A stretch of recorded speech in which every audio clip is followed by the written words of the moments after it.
kali datang.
Sudah bersedia menyediakan tempat untuk acara kunjungan kita. Dan saya ucapkan terima kasih kepada perwakilan Kepala Desa Bapak Subali dari Desa Sumbermulyo, Bapak Jaini dari Kendalrejo, Bapak Sunario dari Kedung Asri. Apa kabar Bapak? Lama kita tidak bertemu. Ya, terima kasih sudah merawui acara hari ini.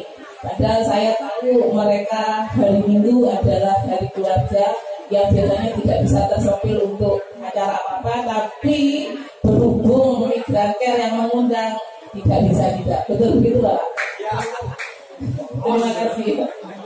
Terus saya ucapkan terima kasih juga kepada semua teman-teman komunitas Desbumi. Apa kabar teman-teman Desbumi? Luar biasa ya. Tidak ada sepi tak kalian, harus ramai. Ini tuh artisnya. Iya. Sebelah kanan.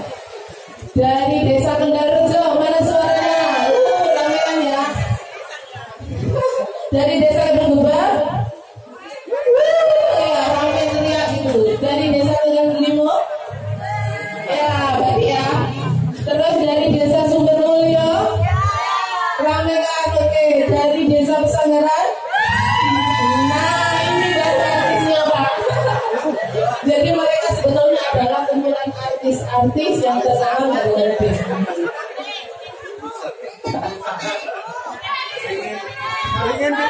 Dengar nggak dengar? Nanti ngomong satu-satu ya. Keren, ada lagunya bener. Nggak ada, sesuai. Saya ucapkan terima kasih juga kepada ke Kupang naik pesawat dari Kupang ke Jakarta, dari Jakarta balik lagi ke Banyuwangi, seperti itu. Jadi sudah dilewati dan juga teman-teman dari Nusa Tenggara Barat, teman-teman dari Lombok Tengah, perjuangannya juga sangat luar biasa Pak. Naik kapal Pak, naik kapal dari Pulau Lombok langsung turun di Ketapang. Ternyata salah naik kapal, Pak. Kapal barang. Jadi semasa perjalanan itu bareng sama supir-supir truk. 150 supir truk. Dikira terus ditanya, "Ibu, truknya yang mana, Bu?" Dikira sopir. Nah, begitulah perjuangan dari teman-teman dari berbagai wilayah untuk hadir ke Banyuwangi. Kita juga pernah menyelenggarakan acara di sini ya, sampai ke tahun 2018. Itu. Nah, acara hari ini juga teman-teman dari Indramayu, teman-teman dari Kebumen, teman-teman dari Wonosobo, dan juga tetangga sebelah ya, teman-teman dari Jember. Tak terkecuali, saya kira juga teman-teman dari Sekretariat Migranten Jakarta juga ada di sini, juga ada teman-teman dari jaringan kita, dari Koalisi Perempuan, dari Serikat Buruh Migran Indonesia, dari Jaringan Buruh Migran Indonesia. Kami juga apresiasi pada teman-teman organisasi penyandang disabilitas di Banyuwangi yang juga sejak hari pertama kemarin aktif. Kami sangat mengucapkan terima kasih karena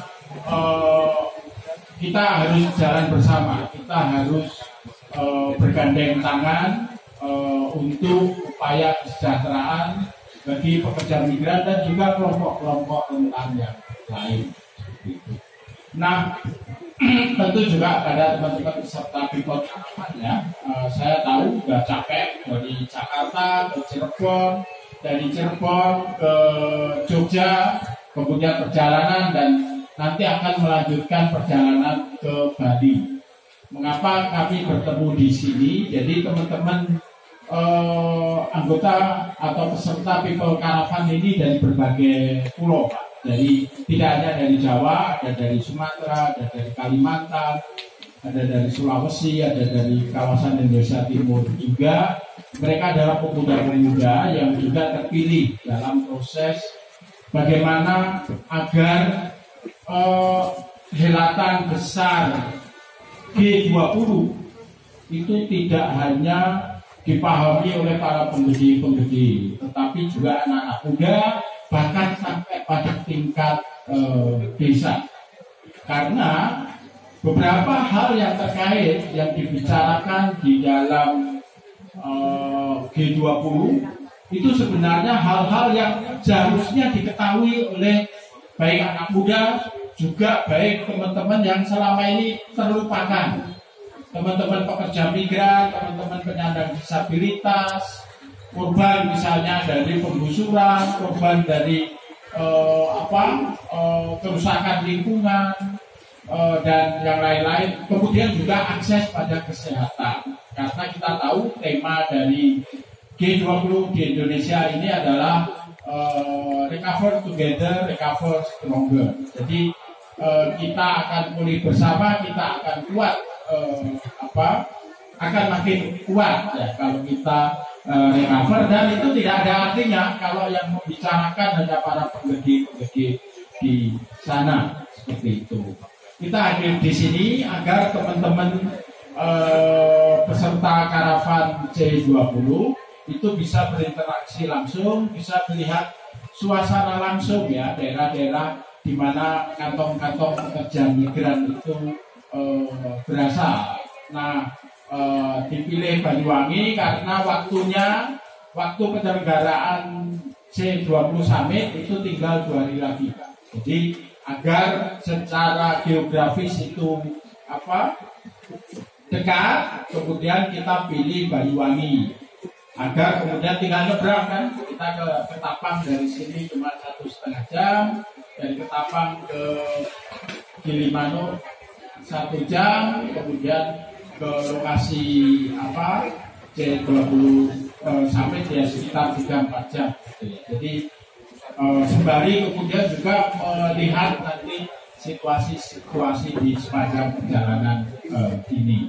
Nah, nanti mungkin teman-teman juga akan bisa berdialog langsung dengan para penggerak Des Bumi ini juga bisa menikmati, bisa membeli produk-produk mereka. Jadi produk-produk ini adalah pengelolaan usaha produktif dari teman-teman mantan pekerja migran. Jadi dari remiten yang mereka sisihkan, tadi waktu di BIS saya sudah cerita sama teman-teman bahwa isu remiten itu isu yang dibawa di dalam G20 sejak tahun 2010. Tapi itu masih wacana. Kalau teman-teman di desa ini sudah mengimplementasikan bagaimana remiten itu bisa dimanfaatkan untuk usaha-usaha produktif. Misalnya dengan usaha kerajinan tas. Nah, hari ini adalah hari batik nasional. Saya Pak Kades dan Mbak Des Bumi juga menggunakan batik. Nanti juga ada produk batik ya, produk batik dari teman-teman Des Bumi seperti itu. Jadi intinya adalah kita ingin agar isu G20 itu benar-benar membumi ya, tidak hanya jadi perbincangan.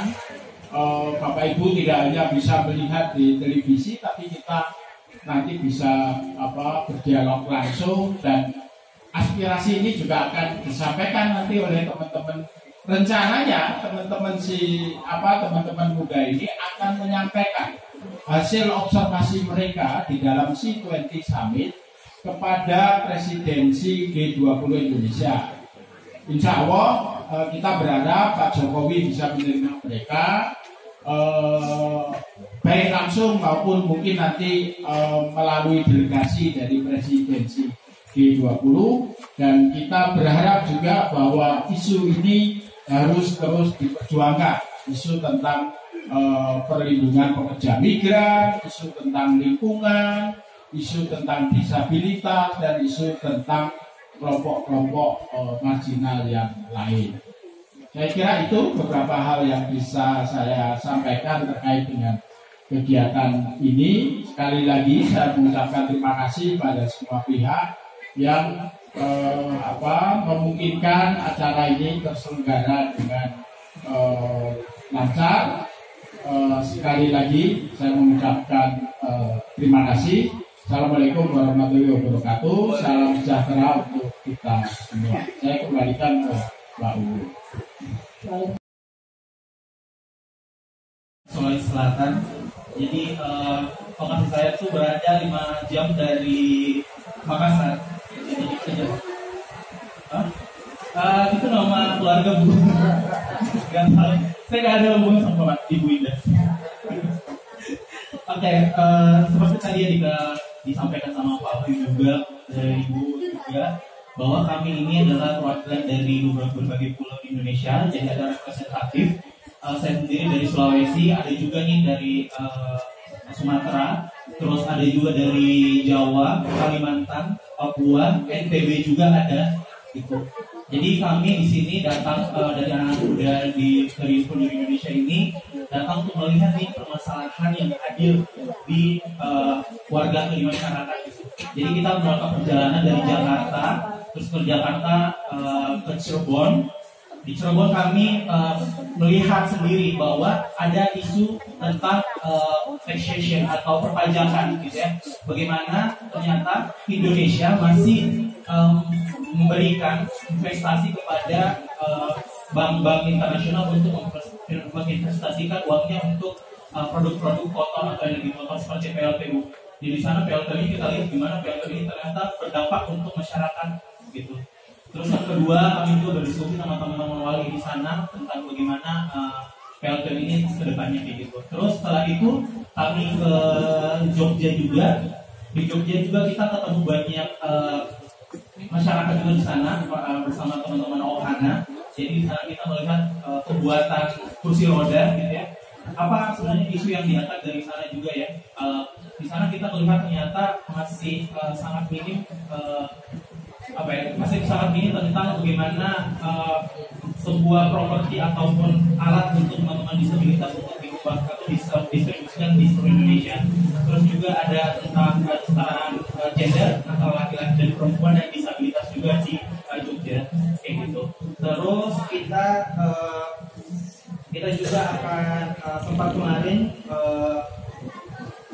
nanti sebenarnya ini di Banyuwangi pertama karena kami baru datang dari Banyuwangi semalam Bapak Ibu.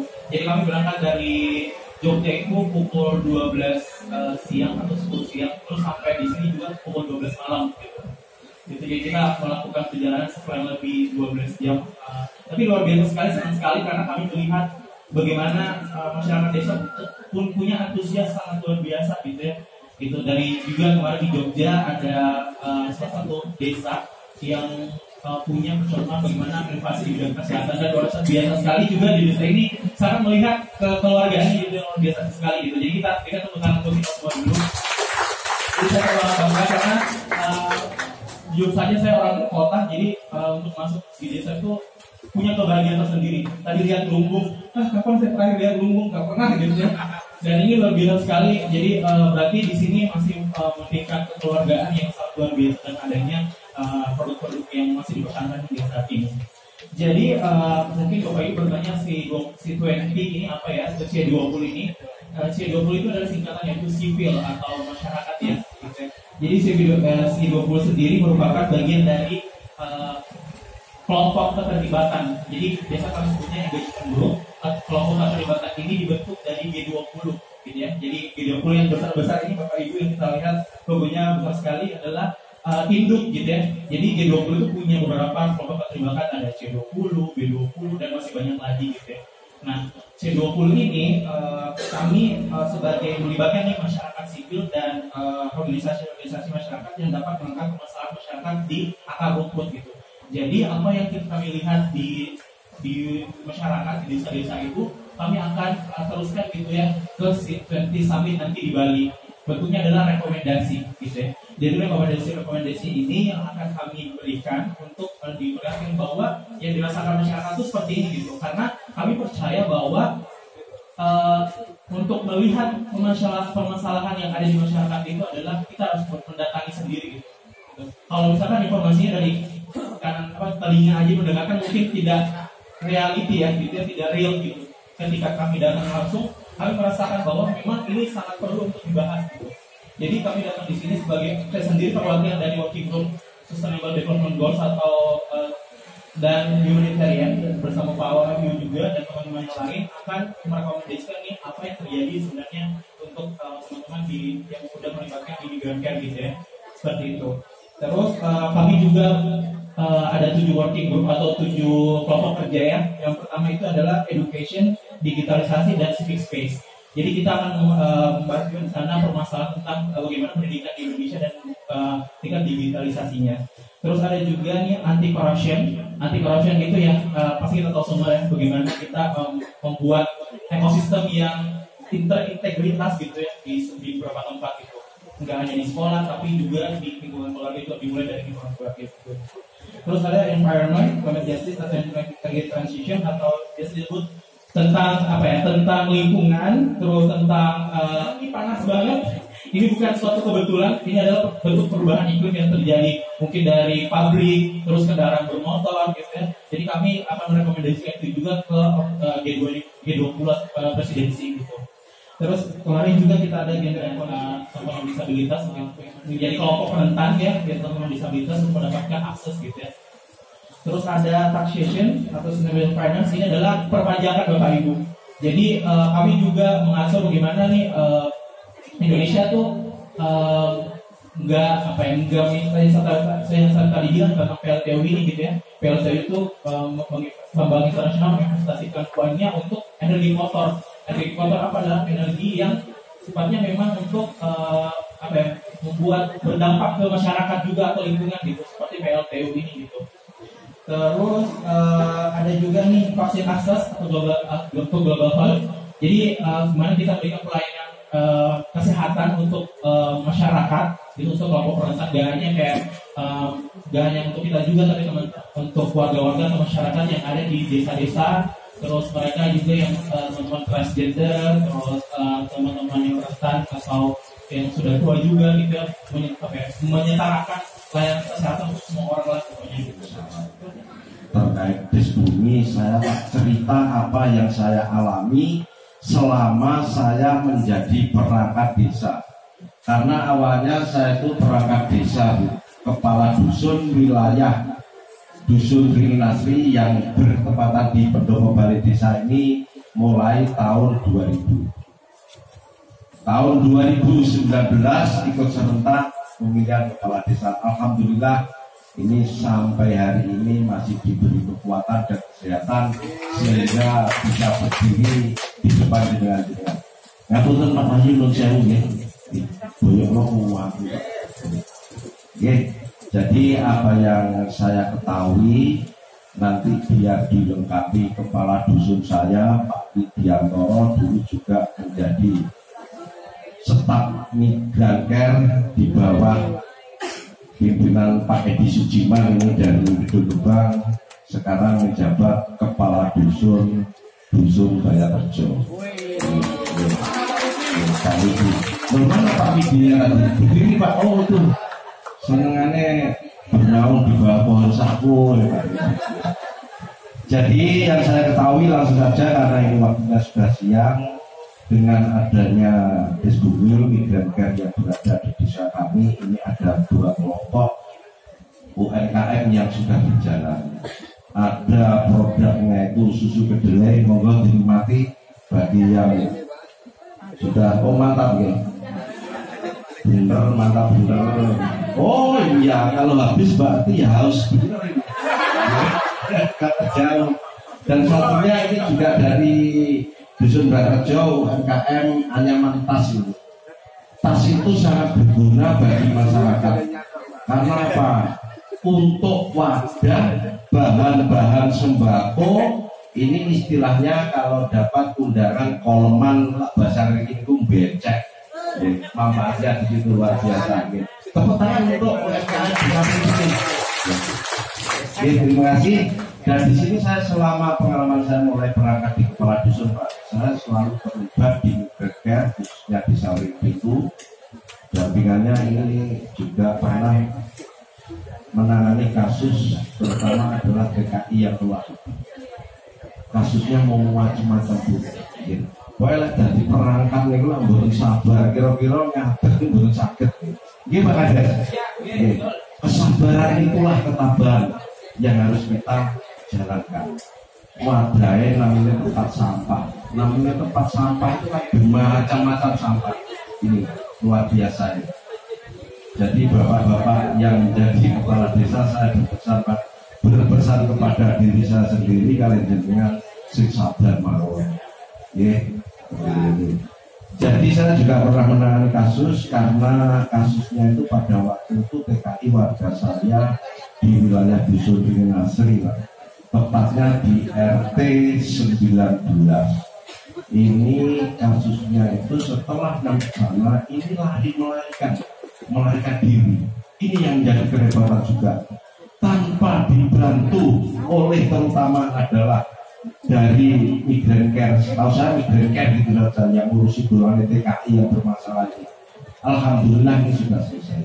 Dan di sini saya juga berpesan, saya ingin tahu wajahnya terutama ibu-ibu saja, bapak-bapaknya tidak usah.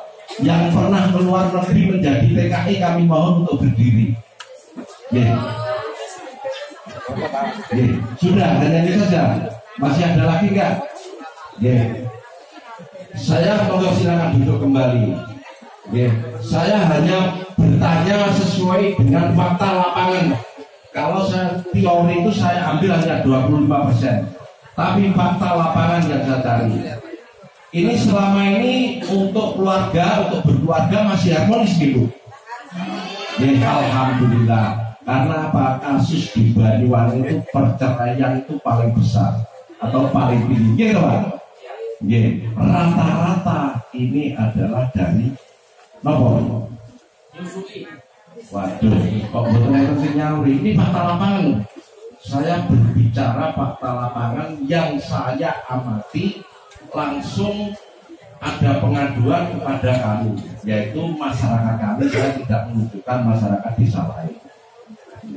Jadi rata-rata ring pintu ini kasus perceraian tinggi adalah dari TKI. Karena apa? Secara registrasi sekarang saya menjadi kepala desa, saya ketati Pak. Jadi kalau mau minta izin secara administrasi ke desa, mau izin ke luar negeri, kalau bersuami, kalau suaminya tidak ikut, tidak saya tanda tangani.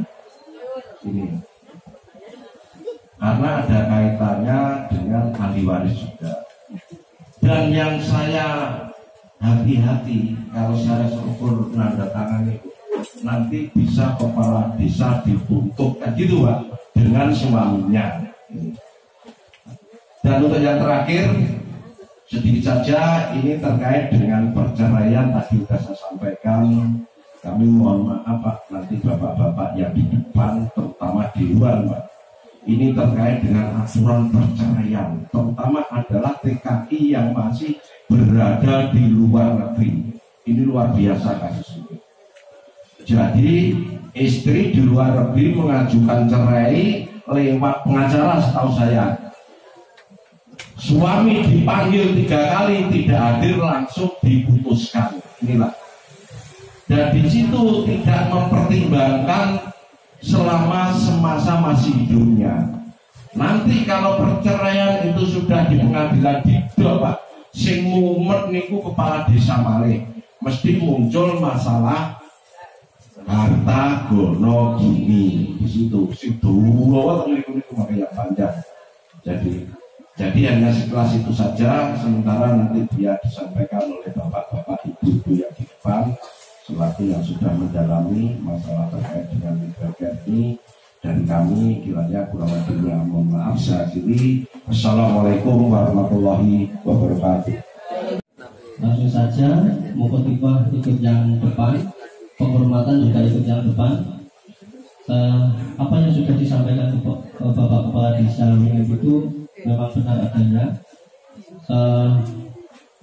Tadi yang disampaikan terkait dengan minta izin tanda tangan kepala desa, ini bukan berarti menghambat, tapi intinya kepala desa, pemerintah desa Wringin ini ingin memastikan bahwa TKI ini benar-benar di jalur yang benar, jangan sampai ada yang tertipu. Intinya itu bukan berarti menghambat, tapi ingin memastikan bahwa warga Wringin itu kalau keluar negeri ini benar-benar lewat jalur yang resmi. Terus di desa Wringin itu pada masa pemerintahan Bapak Budi Purnomo ini sudah menerbitkan Perdes perlindungan TKI yang mungkin saat ini masih perlu direvisi lagi. Saya harap nanti Megager untuk bisa menjembatani. Waktu dulu Bapak Budi Purnomo sering diundang oleh Bapak Wahyu ke Jakarta, jadi mungkin bisa juga nanti menghadirkan Bapak Wasito ini berdiskusi untuk membahas TKI sampai ke Jakarta juga. Amin ya rabbal alamin. Itu Perdes. Dan pendataan yang ada di desa Wringin ini setiap kali ada warga Wringin yang mau ke luar negeri, desa ini selalu mencatat secara rapi, jadi bisa dicek keluar pada bulan ini, tahun ini, namanya ini sudah terdata. Jadi perlindungan di desa Wringin itu mungkin jauh dari kata sempurna, karena masih Bapak Kepala Desa ini masih baru. Mungkin di kemudian hari Migraker bisa mengajak terus diskusi oleh pemerintah desa Wringin ini untuk lebih peduli lagi terhadap PMI, pekerja migran Indonesia. Mungkin itu tambahan dari saya. Sekian, terima kasih. Wassalamualaikum warahmatullahi wabarakatuh. Waalaikumsalam warahmatullahi wabarakatuh. Sampaikan terima kasih. Jadi biasa adanya layanan informasi, juga layanan ini administrasi. Saya adalah mantan pekerja migran dari Taiwan. Saya pulang dari Taiwan 2013. Setelah itu saya mencoba belajar berwirausaha, saya belajar menjahit, tapi kebetulan saya mungkin bukan bidang saya. Kebetulan lagi saya bertemu dengan salah satu migran care Banyuwangi namanya Budiman. Terima kasih Mbak Budiman.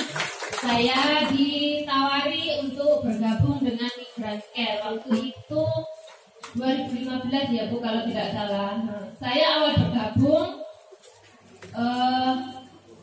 saya nggak tahu semuanya ingin punya teman gitu aja. Saya tidak punya hubungan di luar, saya cuma di rumah, cuma ngerjain pekerjaan rumah, saya kok bosen gitu. Biasanya kan kalau bosen itu nanti kepikirannya kan kepingin balik lagi.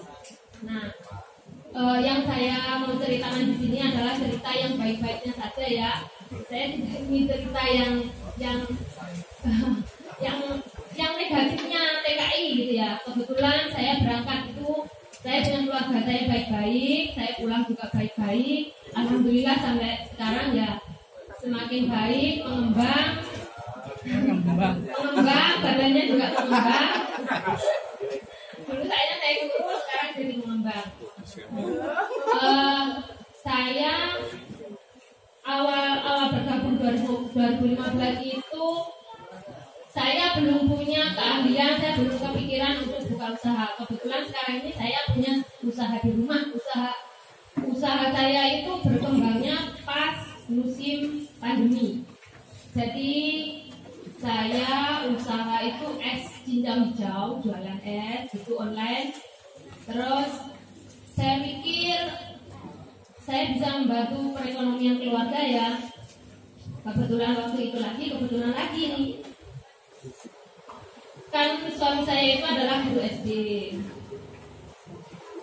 Guru SD kalau untuk mendaftar menjadi PNS itu kalau usia 35 kan sudah nggak bisa ya, sudah over umurnya itu.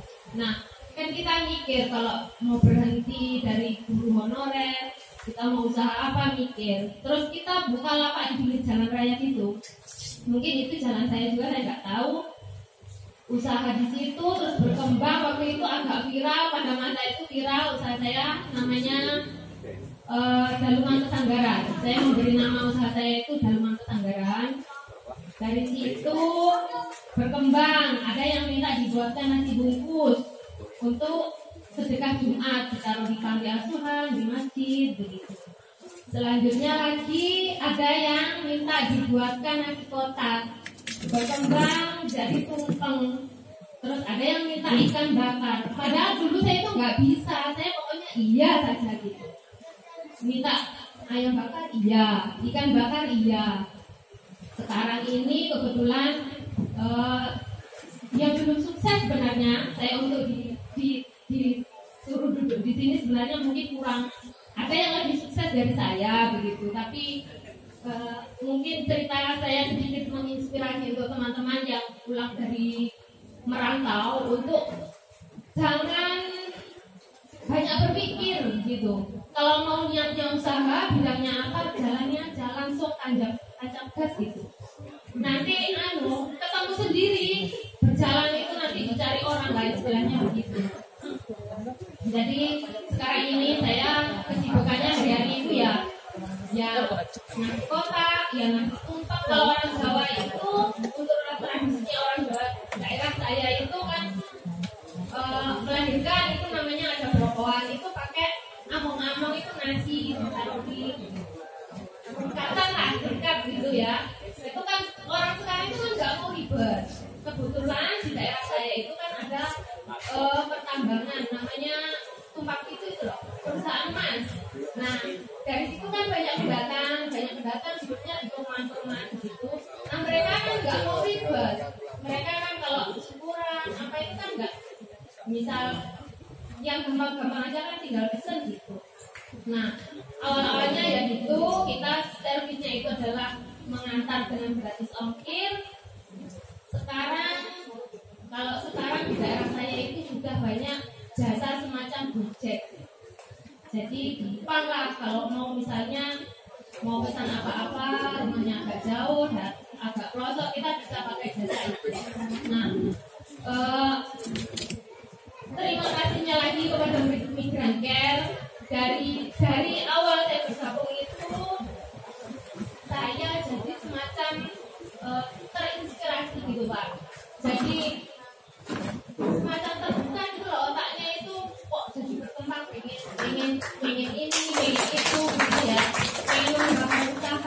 teman yang di sana sukses, mendengar cerita yang di sana sukses, punya usaha gitu kan, jadi terinspirasi. Nah dari itu makanya saya kalau ada orang yang meminta Mbak buatin gini, Mbak buatin tumpeng model begini, model begitu, yang penting ada gambarnya, nanti saya okein aja. Nah, sedikit cerita lagi. Karena migran care itu saya kan belum pernah ke Jakarta Bu ya. Tahun 2017 karena Pak Edi, karena Bu Imal, karena Mbak Linda. Iya, memang karena Pak Edi. Saya diundang ke Jakarta waktu itu migran care Pak ya, 2011. Jadi ya itu pertama kali saya berangkat berdua dengan namanya Mbak Ita itu dari Bandung atau Berubah. Berangkat berdua Pak. Luar negeri dulu. Iya. Ke Jakarta. Belum apa. Soalnya kan saya pacarnya dari Surabaya Pak. Ya. Waktu di Taiwan Pak, saya dulu itu nggak tahu kalau itu sebenarnya saya itu tidak seharusnya begitu. Saya cumanya alhamdulillah majikan baik, terima kasih. Padahal saya itu ya dokumen nggak pegang, nggak pernah dikasih libur. Pokoknya perlakuan mereka baik, tapi memang hak saya itu digenggam gitu loh Pak. Untuk sedikit pesan aja untuk teman-teman sepulang dari merantau dari luar negeri, kalau tidak ingin kembali lagi, memang kalau berniat untuk usaha itu jangan banyak berpikir. Misalnya keahliannya apa atau inginnya apa, nggak usah butuh modal banyak-banyak kalau untuk usaha kuliner. Kita kan bisa menggunakan HP. Sekarang ini kan zamannya zaman online, jadi kita bisa menggunakan HP. Kayaknya sekian dulu cerita positif dari saya. Terima kasih. Assalamualaikum warahmatullahi wabarakatuh.